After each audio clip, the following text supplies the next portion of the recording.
Pernah nggak sih kalian kepikiran, kenapa mayoritas pria menyukai payudara yang besar? Oke, sebelum diskusi gua buka, gua mau declare dulu dua hal. Pertama, walaupun topik ini terbilang seru, tapi kita nggak akan ngomongin ini dalam konteks yang saru-saru ya. Dan disclaimer kedua, ini khusus buat cewek, jangan jadikan ini patokan kalian untuk secara ekstrim mengubah bentuk tubuh kalian. Karena by the end of the day, kalian akan sadar kalau kalian akan tetap terlihat sempurna di mata orang yang tepat. Ini sama sekali nggak bercanda. Nanti di akhir akan gue jelaskan kenapa. Oke, lanjut. Mungkin pertanyaan awal yang harus dibahas bukan kenapa kita suka dengan toket, tapi kenapa kok harus toket? Bukannya ada banyak anggota tubuh lain. Ini benar, dan gue juga setuju.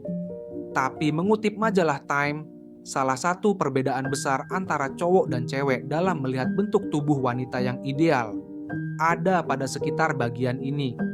Yang mana yang paling signifikan adalah bagian payudara, susu, toket, atau kamu sebut apapun itu. Nah, sekarang coba kita jawab pertanyaan awal kita. Sebenarnya ada banyak banget alasan kenapa mata pria lebih terobsesi kepada payudara yang dalam tanda kutip relatif besar. To make it simple, gue akan bagi ini ke dalam dua alasan yang sederhana, yaitu faktor tradisional dan faktor modern. Untuk alasan pertama, yaitu faktor tradisional. Ini berkaitan dengan insting dasar dari manusia dan fungsi utama dari payudara itu sendiri. Sebagaimana spesies lainnya, insting dasar manusia adalah untuk mempertahankan hidup dan garis keturunannya. Payudara memegang peranan penting dalam aspek ini karena seperti kita ketahui, fungsi payudara adalah untuk mentransfer nutrisi dari sang ibu kepada sang anak, sampai pada periode tertentu.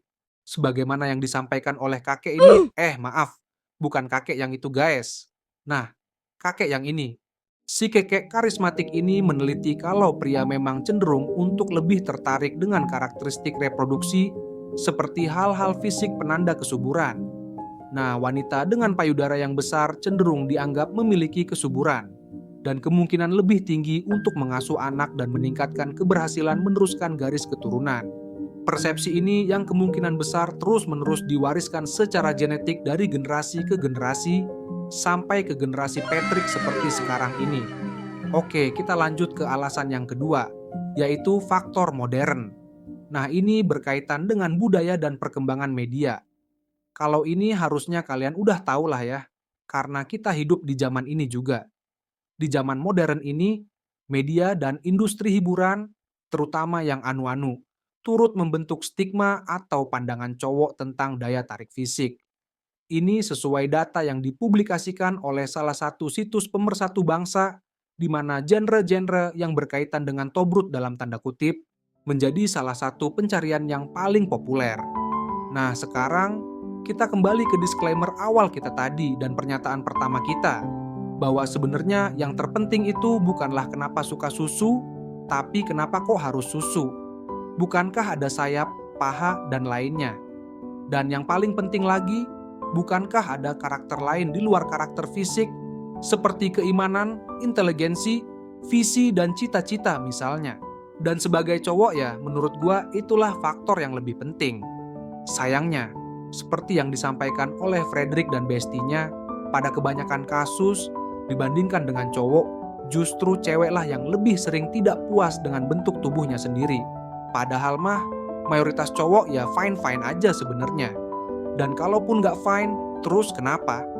Seperti yang gue bilang sebelumnya, ada banyak menu lain selain susu yang bisa lebih kalian fokuskan.